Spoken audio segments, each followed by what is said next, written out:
in the long term, you just got to keep accumulating because there's nothing that will protect you from the end game of all this madness better than gold. They now have to keep printing or we crash. We've got this ticking time bomb. Talking gold with the one and only Andrew Maguire. Welcome to Live from the Vault. Welcome to Live from the Vault, brought to you by Kinesis Money. And this is the show that goes beyond the headlines to uncover the truth about the gold and silver markets with world-renowned whistleblower and industry expert, Mr. Andrew Maguire. And this week, he'll be joined in the vault by a very special guest, Mr. Craig Hemke from the TF's Metals Report. We'll include some information in the link below there in the description. And we're talking gold today, so we'll head over right now to the UK and join Andrew Maguire and our featured guest, Mr. Craig Hemke. All right, over to you, Andrew. Well, thanks, Shane. Well, Craig needs no introduction. I mean, as we say before, he's a brother from another mother.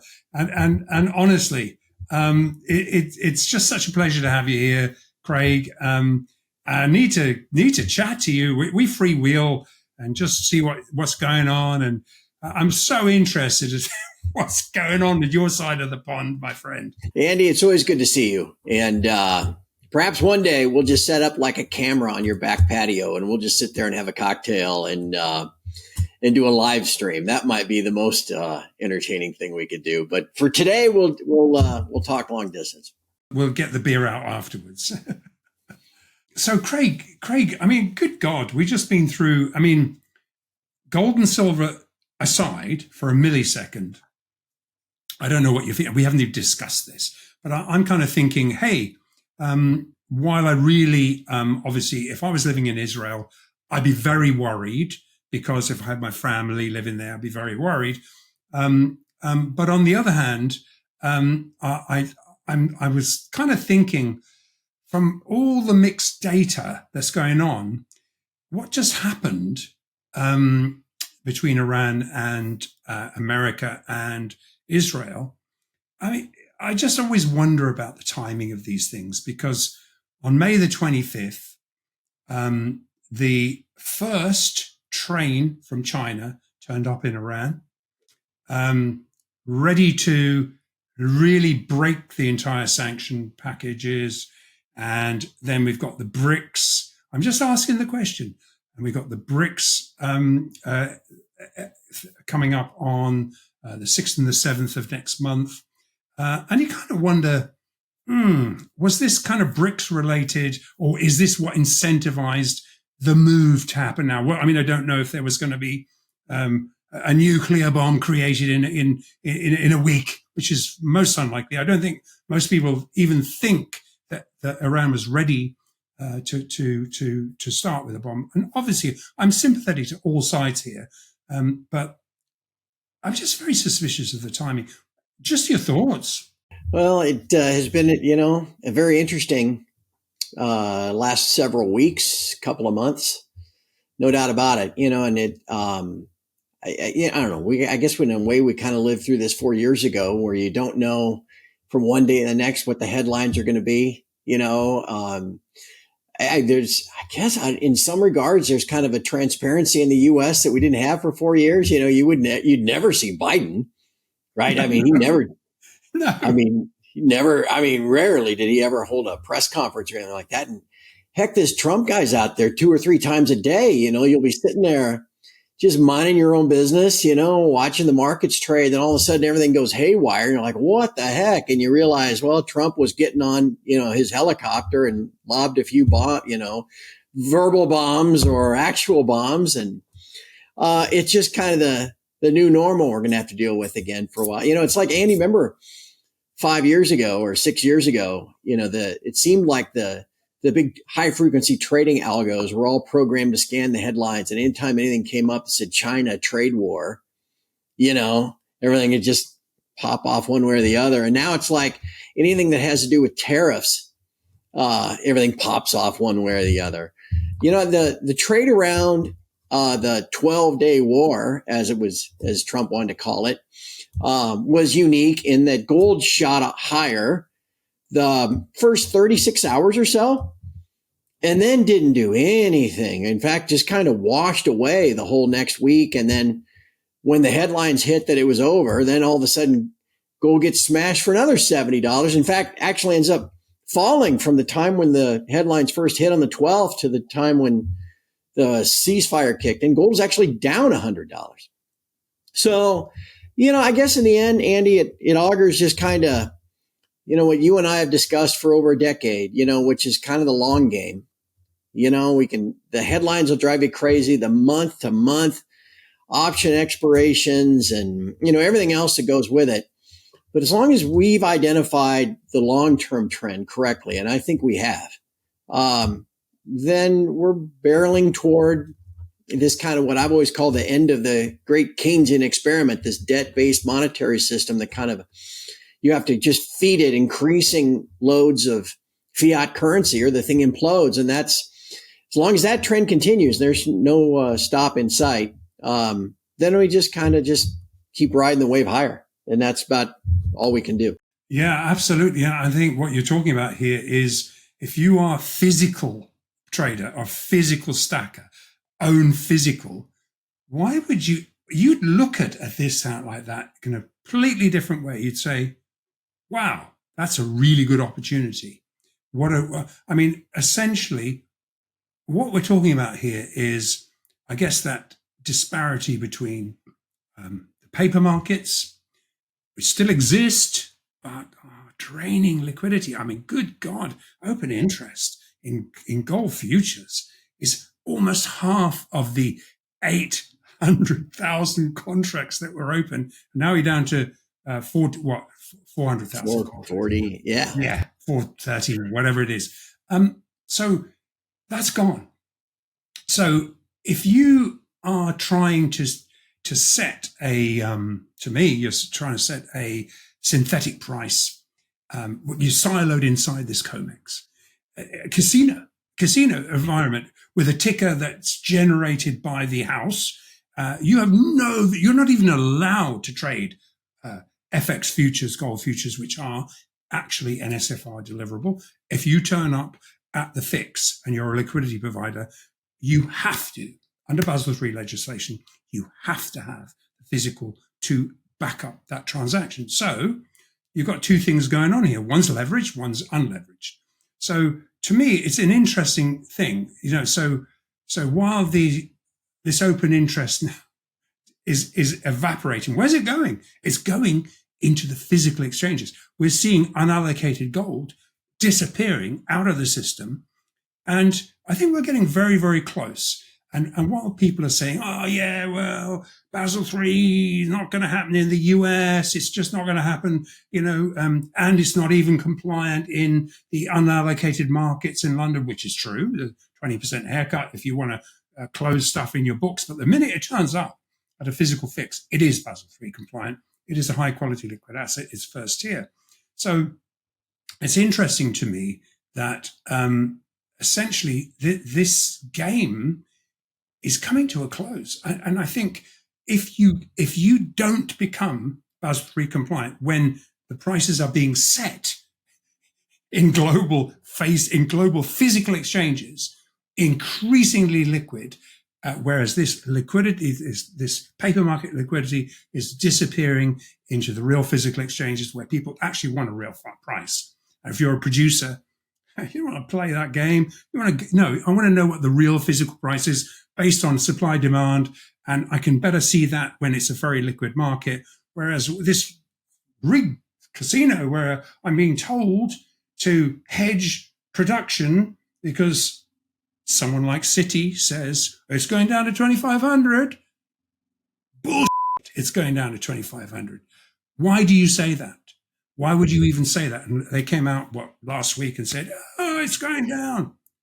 They happen to have a bunch of producers that they finance, and you say to them, "Hey, sell it forward." Guess who's on the long side of that?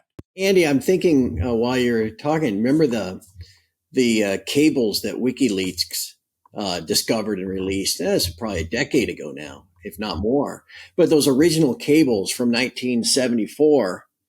when the futures markets were being set up after the fall of the London gold pool. And it specifically said, to the dealers' expectations, these unallocated and leveraged paper markets will be such that they'll create enough volatility that it will discourage physical ownership. So, they set out to do that. And you think about, and I see the accounts on Twitter or X, people that just get so flabbergasted when they don't know the forces that are fighting against them in those markets. And they just get it makes it so counterintuitive sometimes, like with the war stuff. God, why is gold going down? It should be getting a safe haven bid. It's going down. Well, all of that designed to get people to just throw up their hands and say, oh, I don't want to, this gold and silver stuff, I don't understand it, whatever. When the correct thing that you need to be doing, I'm not saying you, but everybody listening to us, is the gradual, steady accumulation of physical metal. The folly of the Citibank thing, they said, well, we think demand trends might lessen and that'll drive gold back to 2,500 or whatever they said it was going to be by the end of the year, despite their obvious conflicts of interest in saying those kind of things.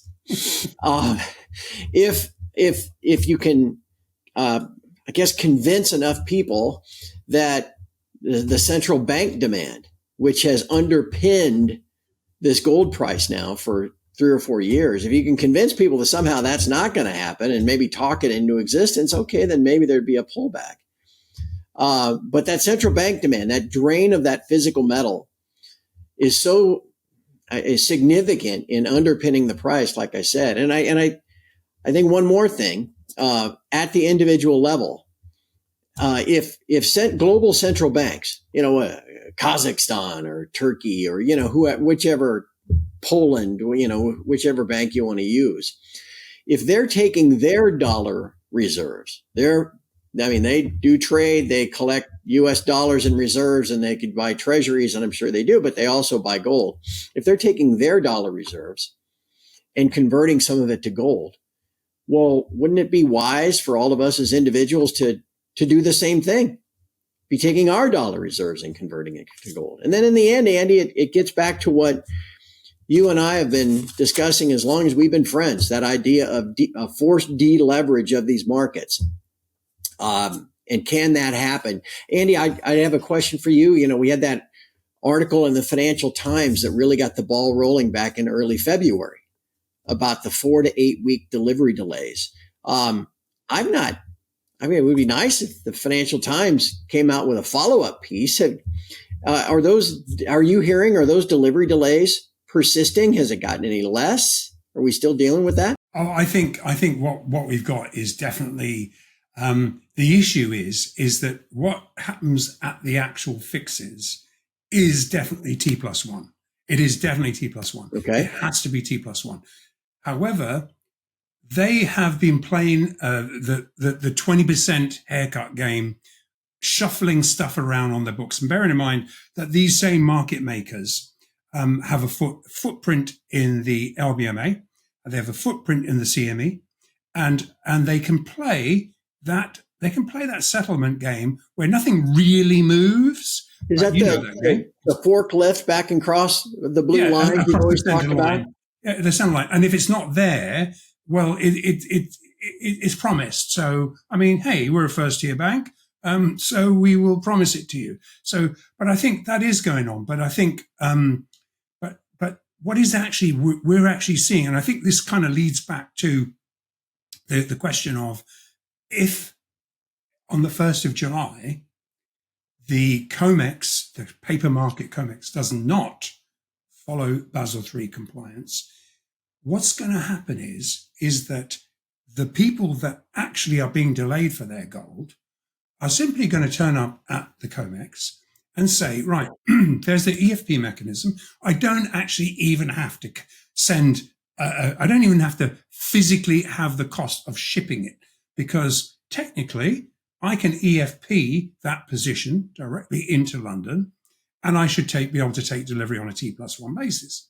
So what's going to happen is, and everyone and their brother, including the Shanghai, the SGE international facing, SGE onshore facing, traders and the central banks are simply going to say, look, you know what? The real physical demand supply price isn't correct. In fact, looking at if you equate the rapid debasement of fiat currencies, etc., it's hundreds, if not thousands of dollars higher. Has to be, because look at the rate of fiat debasements. So the price today has been heavily influenced by the paper markets. But and all along, what's happening is the open interest has been evaporating because these EFPs come out, gets delivered, off it goes. Never comes back. Lack of compliance from a Basel III compliant market that has a direct EFP connection to a non-Basel III compliant market. What's going to happen? Take it. They're going to take it, because liquidity, the price is now being discovered. There's enough liquidity to discover price in the global facing, in Western facing now, global exchanges. And you know about all the new ones that are opening up, Singapore, Hong Kong, and vaults being opened up all over the world surreptitiously, and then until they're announced. I think that it's done. I think it's actually done, and because you got to comply. I've noticed, in tracking, again, we like to think that all this information is valid, but you never know. The CME says themselves, right? This is all for information purposes only, and that sort of thing.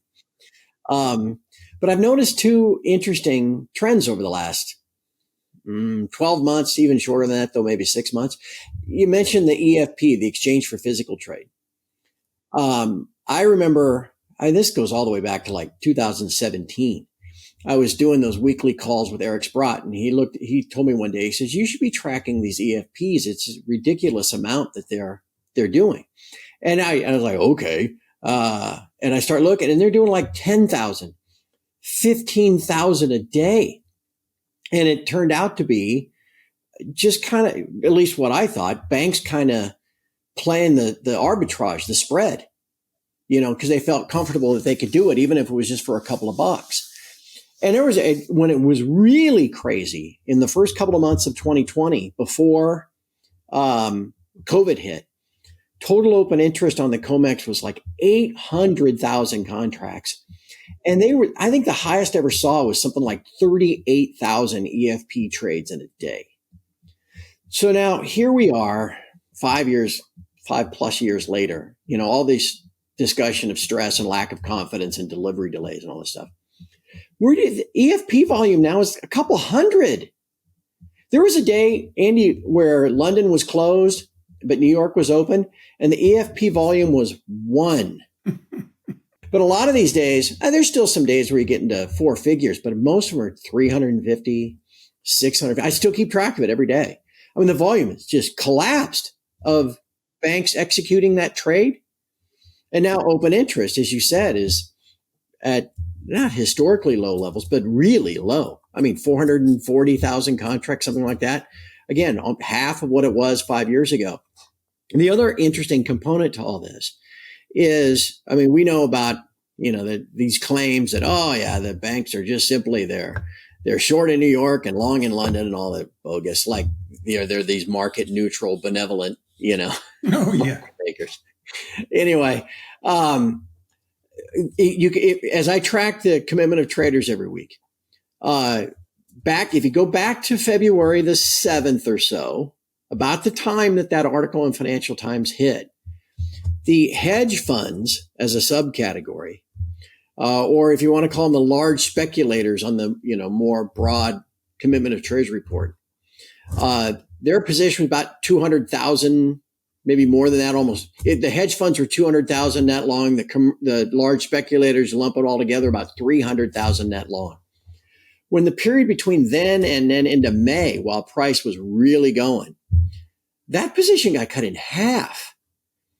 What was driving price higher was commercial and swap dealer bank short covering, not unlike what we saw in April of 2011 in silver. So it wasn't, this narrative got put out there that, it was a crowded trade, all this kind of stuff, which was bogus. The data told you otherwise. But as soon as you had this, again, these things would seem to be connected. These delivery delays in London, this tightness in London, all of a sudden the commercials began covering shorts in New York. And that's what took price then from 2,800 to 3,500. We'll see what happens now, but it definitely kind of gets to what you've been saying, Andy, about this kind of, I don't know if we can call it dying or dead yet, but it's just the prevalence of the price. No, I don't want to make it sound like they don't have control. I mean, all you got to do is watch COMEX trading on a daily basis and, and beginning at 8:30 Eastern. But nonetheless, you can also see, the Asian and the London influence being more like this every day before you get the big drop in New York. So anyway, long answer. We monitor these things. It's definitely different than it used to be. And it makes you wonder how much closer we're getting to, doing away with that digital derivative pricing scheme. And I think because there's a big difference. You remember a year or the years ago, all the banks would be on the short side. All the banks would be literally naked shorting, taking the naked short side until it reached a point where they could just nail everyone collusively. Now, all of the banks, except for Citi that broke rank, all the banks are long physical gold, are talking gold up because they want to talk a gold book up. UBS was on Bloomberg this morning he's talking about the concern that he had about unallocated gold and the threat that posed. Then you've linked that to the ECB Financial Stability Review. Right. That was an important note about a month ago. And it's all the same story. They're talking about an imbalance in foreign counterparty derivative exposure. What are they talking about? Unallocated gold. And it kind of leads back into the lack of compliance of, there's the LBMA. No, we don't want to have full compliance. Although they're fully compliant at the fixes, they're allowed to have a 20% haircut. They can play games with, so you get an EFP. And is it all going to physical? No, it's not, because part of it is this cycling of unallocated gold. Now you've got a 20% discount. You can go and nail a producer and you can take a 20% discount. You can settle it on your books. And it's like it used to be, 800 tons a day in a spot settlement. And of course that's shrinking rapidly. But so essentially this 20% haircut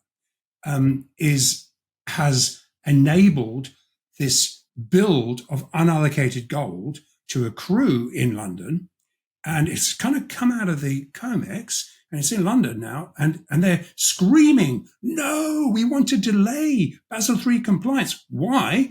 Because this unallocated gold is going to be marked to market, and it is slowly being marked to market at the fixes, and it's draining it. And that's why we're seeing UBS out today. We saw the ECB out just a little while ago. You've got the Financial Times out, yesterday, talking about gold repatriation, about the European banks wanting to repatriate their gold, Italian banks wanting to repatriate their gold. Why? Because if they're going into the market to buy gold, they're having to it's driving the price further and further higher. So, hey, let's get back what we own now, because, and that's what they're trying to do. And all of this, Craig, is doing, it's changed. The narrative's changed from the banks all wanting a lower price to all the banks saying, no, we're fully long. We are long. And so, other than the few bad actors, and I honestly think that Citi was specifically Citi. If you pull up the OCC report, right? Who are the only two banks that have 5-year exposure is JP Morgan and Citibank.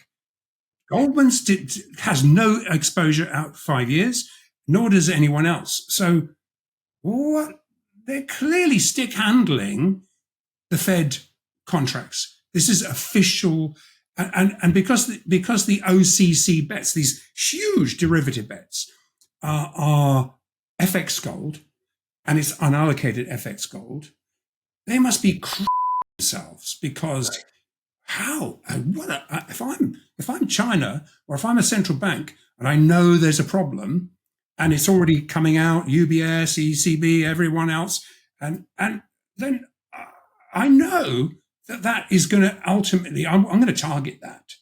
So I think that's what we saw just now. 3,400 on Friday the 13th, 3,400, 3,450, sorry, tagged. The Monday morning, Asia came out $20 higher. Bang, down we came. Citi then comes out and says, we're talking it down. It's like, so $150 discount. Boom. Yeah, okay. Hey, silver, I'll tell you what, this is close to wire fraud as you can imagine, and wire fraud in the sense that it's collusive. There's silver trading higher and higher and higher. And in one fell swoop, it nails its option sweet spot at 35.20 on the nose and bounces. Okay, it's ahead of options expiry today, but how the hell that isn't wire fraud, I don't know. RICO violations. Yeah. We could go on and on. Well, there's a lot I want to say, Andy, I suppose. I'm poking at you. in the big picture, and I guess this is what I just feel like I have to keep emphasizing for people at my site, and in our discussions over the years, and to use Kinesis and any other platform that gets metal out of the existing system and into your hands and away from the banks. But we can all sit here, and too many people do, and they're this close to their screen, right? And they're watching the dot bounce all over the place, right? And they're trying to count their waves and do all this other crap, right? Trying to trade. But when you step all the way back here, right, we'll be able to look. Now, again, maybe not by the end of this year, I don't know, but we'll be able to look back and go, the signs were there that this was, the Financial Times article. Like I said, you mentioned that note from those economists at the ECB, officially on the ECB website about a month ago, warning about the counterparty risk in gold derivatives. Okay, and then you said these banks that are all of a sudden talking price higher, the ones that aren't the major shorts like Citi. And why wouldn't they, for God's sake? Andy, I keep track. Every month, the U.S. Treasury Department puts out what's called their monthly Treasury statement. It's usually, I think it's like the 8th business day of the month or whatever. And we always run a deficit, except for April and sometimes, one other month. I can't remember what it is, October. Anyway, the most recent, the U.S. fiscal year begins on October 1st and ends on September 30th. So we're now 8 months into the fiscal year. The most recent report for May came out back on the 10th of June. For May alone, Andy, was $316 billion deficit for just the month of May. Now that's pretty easy math, right? There's 31 days in May. So that's $10 billion a day. It was like $116,000 a second of new deficit. We're running a pace, I kept trying to tell people this Doge thing is just nothing but smoke and mirrors. It's never going to work. It's not going to work politically. It's never going to be codified. Now we've all figured out that's the case 6 months later. We're still running 5-8% ahead of the run rate for last year, which was $1.8 trillion. So the U.S. going to come close to a $2 trillion deficit this year. That's not slowing. You can't slow the train. It's only getting worse. And that's in a period of alleged economic expansion, right? So when you're faced with that and you're a banker, you just got warned about these existential threats to the system. You'd think somebody above the precious metals desk would go, hey, wait a second. Are we still short? Are we still playing that game? Picking up some nickels in front of the steamroller, Yes, sir, that we are. Why don't you get the risk control, the compliance people down there, see if we can't. We got to get out from under that position. And that seems to be what's happening. And so anyway, in the end, like I said, it's very easy for me still after 15 years to get distracted and frustrated and angry because you see these banks doing this stuff on a daily basis. But if we continue to focus on the long term and continue to gradually accumulate physical metal, ahead of this repricing, this resetting, this monetary madness, we're all going to turn out, at least protected. And this idea, again, I just come back to this and I'll be quiet. This idea that gold's a crowded trade, or overbought just because prices moved up, that doesn't mean squat, man. Here, Andy, we've done this before, right? My gold bar. Now look, don't come to my house, right? Okay, it's a piggy bank, right? Okay, but I love using this as a prop because if this were in fact a 400 ounce London good delivery bar, and it's not, but if it were, when Nixon closed the gold window and it stopped being sold at $35 an ounce, or even, the $42 an ounce that US still carries it at, it took you about 14,000 US dollars to acquire this. Okay. 25 years later, at the end of the century, took about $110,000 to acquire this. Has this changed? I mean, no. It now, instead of 14,000, it's 110,000. Well, now it's like $1.2 million. This hasn't changed. This is just your standard of measurement. What has changed is the amount of dollars it takes to acquire one of these babies. Okay, so what we all need to do is protect against that constant, incessant, devious devaluation of your purchasing power by owning not one of these, but anyway, you get the idea. So anyway, that's the end of the day. That's what's great about Kinesis platform. That's what's great about getting your own physical metal, all of that stuff. You deleverage the system, you move us toward a fair pricing, and that's nice. But while the system is still in place, just acquire as much as you can at these prices. I mean, hallelujah. I mean, that is exactly right, because the thing is, what you're talking about is gold. Gold hasn't changed, and you showed it. This bar, it hasn't. Nothing's changed about that bar. Nothing. Yeah, it's not like, Andy, we could apply some hedonic adjustments like the Bureau of Labor Statistics or whatever. Say, well, this is a much more efficient bar, and look how shiny it is. It's more shiny than it used to be, right? Those are hedonic adjustments of the CPI. No, it's just this. It's the same bar. It just takes more dollars to acquire it. And that's what it's not. Gold's not expensive. It's not overcrowded. It's not due for a pull. I mean, all those things, if you get, oh yeah, look at that on my screen. I'm counting my waves. We're sub-wave B of multi-wave X, and knock yourself out. You want to play that game? I'll try to help you as much as I can. In the long term, you just got to keep accumulating, because there's nothing that will protect you from the end game of all this madness better than gold. And then silver too, because I'll segue that, Andy, and throw it back to you, because we should probably talk about silver before we wrap up. Oh God, yeah. And I think, silver, just, it really looks good to me. I don't know what your thoughts are, but to me, it really looks good. And I think it looks good in the sense that even though it's not Basel III compliant, even though it isn't, it does get settled as money at the FX fixes. That means that it's money, unlike any other commodity, oil or whatever. So therefore, if it's benchmarked at the London fix at, say, $36, and I can't get it from London because they don't have it to Who sell knows how you. much they've got? Yeah. Yeah.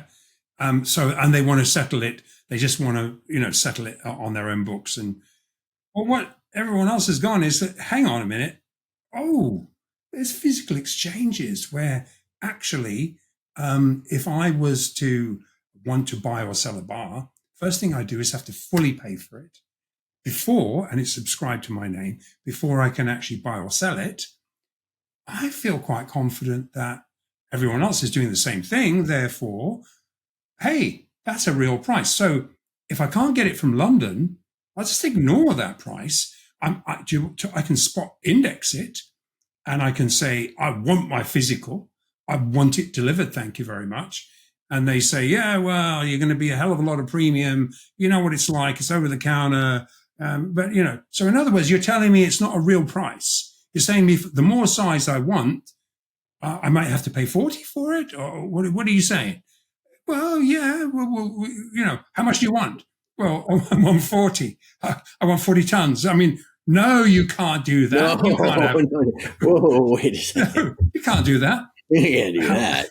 However, and in fact, there was a time when if the UBS would red flag you if you ordered too much silver, and they'd know because even if you try to buy it from Kazakhstan, because they had the financing for the producer there, who's buying that gold? Who's buying that silver? Sorry.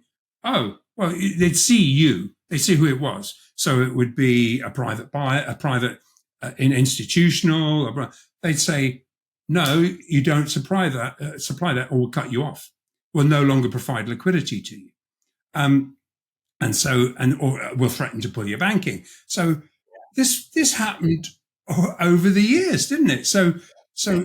But now there's a real physical price being discovered in the global physical exchanges, and whether it's the Shanghai International Market, whether it's Singapore, whether it's many other global markets that are physically settled, where I know everybody is in the same boat as me and really does have physical. So if I put my physical up for sale and it gets snapped up really quick, I better raise the price.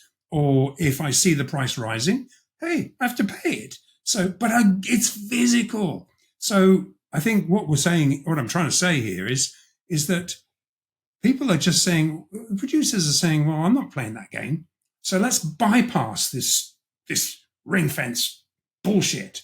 And let's just send everything directly to refine it there in the various physical exchanges. It'll turn up there. It'll be it'll be available for physical delivery. So I guess what we're saying is that London is losing liquidity, and for the same thing that's happening in gold, unallocated silver, you either turn it up or you are in the rearview mirror.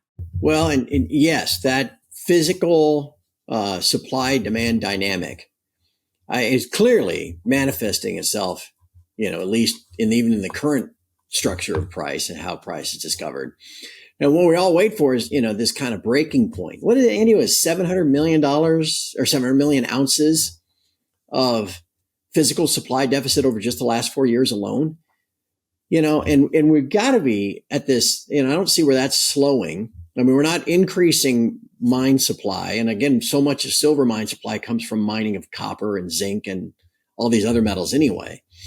But you get to where the demand, the physical demand, whether it's from investors, which is still, not that great, but from industry, and not just, U.S. industry or whatever. I mean, global industry, whether it's solar panels, these, Samsung EV batteries that might be able to quadruple the life of an EV battery that's, mainly based in silver. I mean, there's a point coming, and I think we'll see it when some company just says, like you said, Andy, they're just going to take it all in house. It's like there was a point coming for McDonald's when they finally said, you know what, we're going to have to grow our own potatoes. And they do, right? They said, we're not going to take, we're just going to go straight to the source. We're going to grow our own potatoes and we're going to build our own rail lines and we're going to do our own processing plant. We're not just going to buy the finished French fry product and put it in our fryers. And that's coming for silver. Someone, whether it's at the sovereign level or whether it's a big company is going to say, look, we just can't take It's one of multiple components of our product, but we can't build the widget if we don't have all of the product, all of the components. And we're going to have to take this in house. And when, boy, that kind of thing starts happening, that might be the one that sets off a rush as well. But in the interim, silver, the line I like to try to explain to people is silver is like, what is it? Newton's law of momentum or whatever it is. Andy, I should just look this up so I can spout it, chapter and verse and not look like such a dope. But remember, an object at rest remains at rest until force is applied to it, right? Yeah. It'll just sit there, but something's got to shove it. And then it's like a rock falling down a mountain. It'll just sit there. But if you give it a shove, away it goes. That's kind of what silver's like. Everybody recognizes it. It's like, wow, I don't see how is this 100-to-1 gold silver ratio, and how can gold be all-time highs and silver still be 30% below its all-time highs, and all. Everybody sees that. Yeah. But it's like, I'm not going to fiddle around with trading silver or anything like that until I see it breaking out, because otherwise, for the last 14 years, it's just been sitting here. So silver needs that moment of inertia. It's still fighting, the banks and their short positions, and I mentioned the commercial short positions in gold going down. Well, they're adding it on in silver, trying to cap it, so they don't get squeezed. Once silver starts to take on that momentum and it starts to go, back in 2011, it got from 18, and then a month later it was 28, and then a couple months later it was 38, and then a month later it was 48. That inertia is applied and it starts to accelerate. Well, that's coming. And the last thing I'll add to that, because again, I could just go on and on. For everybody listening, recall gold, ran up to about $2,000 an ounce in response to COVID and everything, and then went sideways for 3.5 years under $2,000. And everybody's just waiting, and debt continues to accumulate and all this stuff is just going sideways. Well, then finally, right at the end of 2023, it begins to break out above $2,000. New high monthly close, new high quarterly close. And then once we got, really got breaking out on the 1st of March last year, 2024, took off through 2,100. It went to 22. And then within about 6 weeks, it was 24. And it's just been ever since. Well, silver's got that moment coming too, where it will catch everybody's attention. By the time folks watch this, it's July.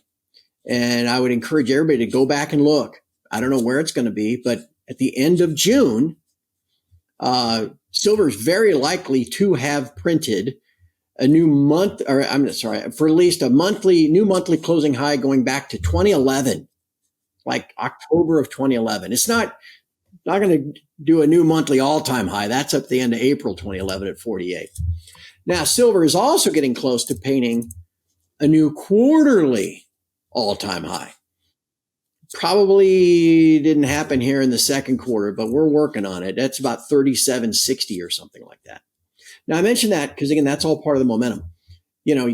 Traders will sit there and, look at the hourly charts or maybe the daily chart.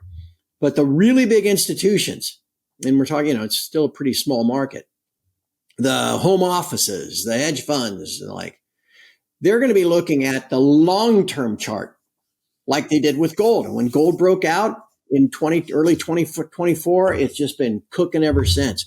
Well, that long-term chart, the monthly chart, the quarterly chart, if we get to the end of this year, you realize, Andy, the all-time high annual close for silver is only like 32.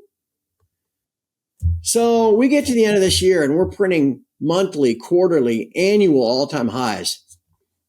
At the risk of making it sound like, it's always next year.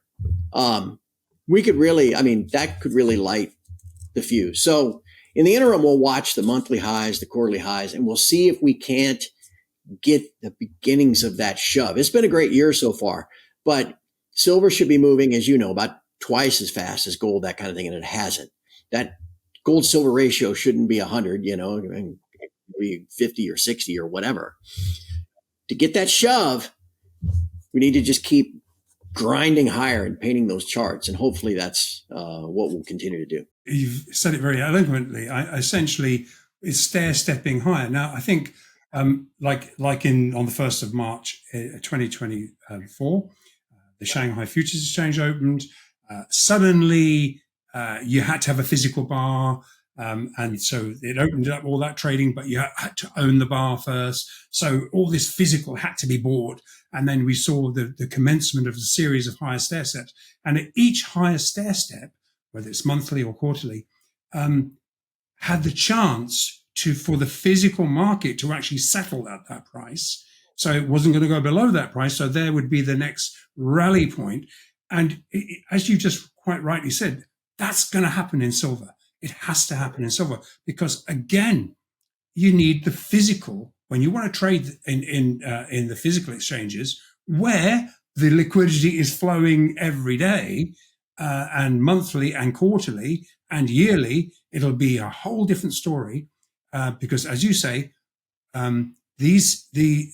each of these because the physical market is being settled elsewhere, then how? You can't say it gives it a long enough chance for the physical market to actually settle at a higher price. And we had a long time resistance at 35. It's starting to look like maybe that is now support. It kind of looks that way. And because the physical market isn't being set just in the COMEX anymore, because yes, I can EFP silver into London, but it's an unallocated product, so therefore it doesn't mean anything. It's pointless. If I want the silver, I will turn up, or we will turn up at the back door of the COMEX and load it out. And guess what? I mean, I know that this is not going to be published until 2 Fridays from now, so till July. But today there's 6,000 tons of silver. COMEX silver sitting there about to expire. Oh yeah, a lot of it is going to get rolled over into September, but there's still only 2 sessions left to deliver the remaining 1.4 tons. Well, hang on a minute. Why is there still any silver to deliver in what was really the May contract? So really the June contract that should have gone into delivery in May. Why is there any left? I mean, who's dragged their ass to the final gate to say, oh, okay, well, I'll have to deliver it then. Right. You don't have any advantage to hanging on to it. I mean, if you're short and you're going to deliver, do it right away. So clearly there's a problem. And I think that was like 16 tons just 2 or 3 days ago. So there's a bit of a panic to get them gone. But Andy, it'll be great. I mean, again, what did we do? 15,000, 16,000 contracts in May. So that's about 80 million ounces. Again, though, that's 3, 4 times, 5 times what it used to be. And again, because if you can't get it timely out of London or any place else in the world, then hell, you show up in COMEX, buy yourself go long, fully fund that thing, and then just wait and, take your delivery. But it's gradual. No one's showing up, and there's not going to be 100,000 contracts still open, that kind of thing. And again, there's kind of a disservice that gets done because, I've been doing this long enough that you get a little more realistic about things. But I still see stuff on Twitter, people are like, oh, yeah, to the moon and all that kind of stuff. Yeah, really. Well, I mean, I can make a case, sure. Yeah, I mean, $100 silver at some point. But it's not going to go from 38 to 48, once you get through 36, the next resistance is 48. Well, no, actually is probably going to be those stairs that you're talking about. That's just kind of how it flows. It's like 2 steps forward and 1 step back. We're making progress. And the leverage of the system continues to get stretched and stretched and stretched. And like I said, those underlying physical supply demand fundamentals are irrefutable. And so it's definitely changing the rules of the game.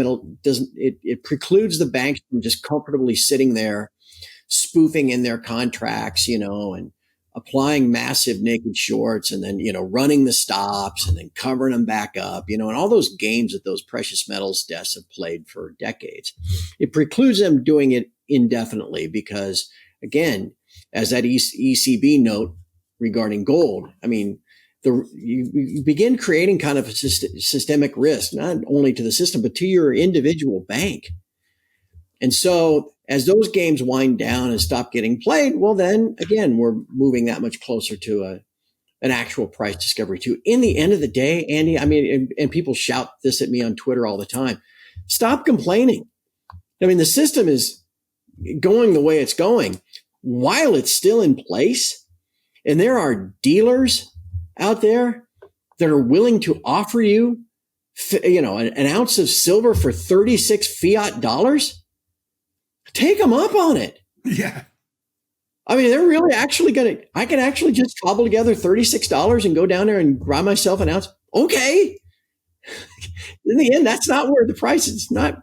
I mean, people say, well, it's been here that's the price it's been before. Well, yeah, but this system that has held that price there, that's what's getting stretched and on its deathbed. So as long as they're still willing to sell you some silver at that price, you probably ought to take them up. And again, getting back to the central bank thing, if the central banks are taking their reserves and buying gold, you probably should be doing the same. And when you go down and buy that ounce for 36, you and all the hordes of other people that are like-minded are actually solving the problem because it's physical. Whereas the paper trader who borrows silver from the house at $36 is going to get rinsed, is going to be rinsed out because they know, hang on, he's got 4%, he's got a tiny bit of skin in the game. He's just trading the price. He's always going to settle if we blow his stops out. He's going to have stops pretty close to where he bought it. And so, yeah, by dumping it down to the option sweet spot at 35.20 day before yesterday, you've just knocked this guy out. Now, whereas when you bought your 36, you've lost nothing. You've helped solve the problem because, hey, you're building that higher stair step. Collectively, we are, and that's our duty. That's our duty with knowledge, is to go and do things like that and say, if I've got some spare dollars, spare pounds, whatever, I will go and do my thing because we have the power collectively to do this, especially as we have. It's Kinesis is one of the solutions, but also the physical markets are now being settled elsewhere. You've got the likes of Tesla going and buying directly from a mine to their production. You've got a lack of silver, unallocated silver, floating around in the markets. So similar to gold, as you say, higher stair step, bit at a time. You're going to get rinsed if you're going to get rinsed if you buy paper silver. You're never going to lose when you buy. What you call it the casino, Andy. The house has the advantage. Absolutely. And the house, a casino, 95% of the time, they will win. They need you to win 5% of the time just to make you get some hope. Yeah, you get some hope. But yeah, of course they're going to win 95% of the time. So whatever it takes in that equation, and I think the equation is, hang on, how much is disappearing out the back door? Okay, well, we've still got this much, so we'll leverage the out of it, create a ticker, everyone will sucker in, we'll sucker them back out again. And, but hang on, somebody did turn up at the back door. Hey, we got less to play with each and every time. So this is part of the problem for them. That's what this history repeating, Andy, right? The London gold pool gets put into place to try to manage a price through physical metal, and that the demand is such that the physical metal gets depleted and the London gold pool implodes. I mean, what do we add to the total supply of gold every year? 1%? So it's not that complicated. If physical demand, and you take it out of the system, exceeds 1%, it's one way you can look at it. The whole thing just starts to implode on itself. And as we said, they told you in those cables between the U.S. Department of Treasury and the Secretary of the Treasury and whatever you guys call it over there, finance minister, they said the dealer's expectation will be such that there will be all this volatility and it'll discourage people from owning physical gold. And it has worked. But what, now we're getting to that point though, where again, more and more people are acting on their best interests. Central banks at the sovereign level acting on their best. Even big fund managers like Ray Dalio and Stan Druckenmiller and all these people are saying, Jeff Gundlach's another one, got to have some physical. Well, again, it's no different it's history repeating. It's no different from 1968. And then you're stressing the system to the point where it's going to break. And that's what we're talking about here. So yes, everybody can do their part. You're empowering yourself by owning physical metal, but you're also, empowering and helping the entire community of people that want to see some kind of a fair price. And then that trickles all the way down to the poor guys that are digging it out of a mountainside 5 days a week, at great risk of, personal peril. We go on and on about all the different benefactors of actually finding, or beneficiaries of actually finding a real price. But for now, the key for folks to understand, like I said, is to not get so close to your screen that all you're doing is, trying to count waves and all this other stuff.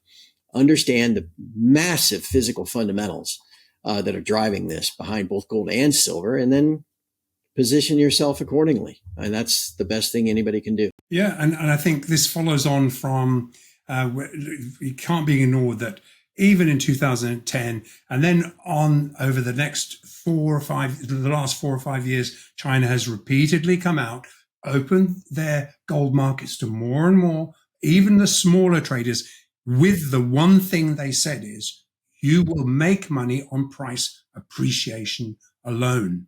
That is the one thing they kept saying. Now, obviously, you've got a bit of a flywheel because the dollar, you've got the dollar spread between the CNY, so you can boost it up a bit to make sure they don't lose. But what it does is effectively underpin everything. So now we've got Goldman, UBS, Bank of America, come on, everyone but Citi saying, hey, we've all got skin in the game now. So come on, guys, buy. And Goldman came out within 2 hours of Citi coming out on the wires. And I saw them on Bloomberg coming out and saying, oh, gold's going down to 27, like 2,500. Goldman came out and said, no, don't worry, guys. We've got your back. And this is just like China saying to their people, you're going to make money on price appreciation. We see 3,700, we see 4,000, UBS, exactly the same numbers. Hey, and these aren't coincidences.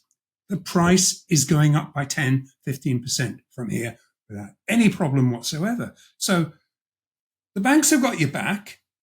The central banks have got your back. You've got the odd outlier, which is just really acting as a stick handler for the Fed, who are desperately trying to manage old positions that they dug a hole with. Ultimately, where's the problem? I don't see any of the problems. And when we very, very quickly, when we look at silver, the plain and simple, anyone that has a footprint in both sides of the market, and I know you watch it very closely, we've had a consistent 6-cent premium, spot premium over the futures contract. It's been as much as 12 cents, but let's just say averaged out over the last 4 sessions, 9,682 lots, 1,500 tons has been rinsed out and when you think about it, that's close to $3 million of house positions that have been rinsed out by the pit managers into what is when you've got a spot market, FX market, that's trading higher than a futures market, backwardation, that's pure backwardation. And so therefore, doesn't that tell you that the price is underpriced? Doesn't that tell you that there's a game going on here? I mean, we just need to do the homework. And I know you tell your people about this kind of stuff. We tell our people about this kind of stuff. It's about education. It's about saying, hey, don't be sucked in. Don't be sucked in. Look at all of the bigger picture. And that's what you've been saying this whole time that we've been talking. Look at the bigger picture. Physical. You're not going to lose. It's like, God, Craig, I mean, it's just a joy to have you here because we think the same. We think exactly the same way. We're on different sides of the continent. We think exactly the same. And we represent millions of people that think the same. And Andy, who's going to play you in the movie? Have you given any more thought to that when they write the book about all this kind of? I remember being in the elevator at Max Kaiser's program all those years ago. We were riding down and we were talking about The Big Short and how they're going to have to write the book someday. I'm still leaning towards Clooney. I think would be good for you. I mean, you guys have that kind of rugged, kind of gray-haired old look. I definitely would need somebody younger. Oh, well, we'll see. We'll see. You know what? It just pleases me to see the market settling into being just a physically discovered marketplace. It just pleases me no end. In other words, we've wanted over the last, 10, 15, 20 years or whatever it is a level playing field where a real price is determined, where a producer or somebody that's digging out of the ground gets a fair price, isn't forced to do what the city just did, forced to hedge something based on a fear-mongering, this is the dirty side of the game. And I think, so what we're trying to do here is just really say, look at the bigger picture. All the clues are there. And if you're going to be suckered in, it worries me that they actually still have the power. If you finance a producer, then you can do what you want. You can say, I'm not going to finance you. We're going to shut you down. We'll take you over, whatever. You've got to hedge this down to 3,000, 2,500. Just hedge it. Hey, guess who's buying it? They are buying it. They're taking the forward and they're buying the forward. Now you've just robbed them. And I think, to me, that's the kind of stuff that really annoys me. And you've got people out there like CPM Group. He'll be frothing at the mouth. But essentially, what's their game? Their game is to actually to create hedging structures. You don't need them. Good God. It's actually at that bank level like that, it's actually somewhat predatory. You have the company, like this, and bend them to your will by a situation that you set up for them that puts them in that position in the first place. And then they say, screw you, I'll go and get my financing from China. Oh, I wonder why China's getting all this business. I wonder why they're buying all this stuff, why they're buying mines, and why supply is escaping. Because, hey, thank you, I'd rather be financed by somebody who's going to give me a fair based on physical and not going to scaremonger the shit out of me by saying, oh, your production, you'll be out of business if you drop below this level. So you better hedge it now. It's like, and that's what happened. Waterfall, Citi created a waterfall, and at the price of the producers, that wasn't ordinary speculators getting rinsed out. That was producers selling forward. And what a joke. I mean, again, it's the last shred of bullshit. And I think everyone else is long. All the bullion banks are long. And I think they're long silver too. Buy the dip. Buy the dip. Buy the dip. On that note, buy the dip physical. Right. Precisely. On that note, Craig, thank you for being so generous with your time. It's so nice to have you. Oh, thank you. And yes, we will have that beer, and we will have it live. Soon. Yeah, live. Wouldn't that be fun? Yeah.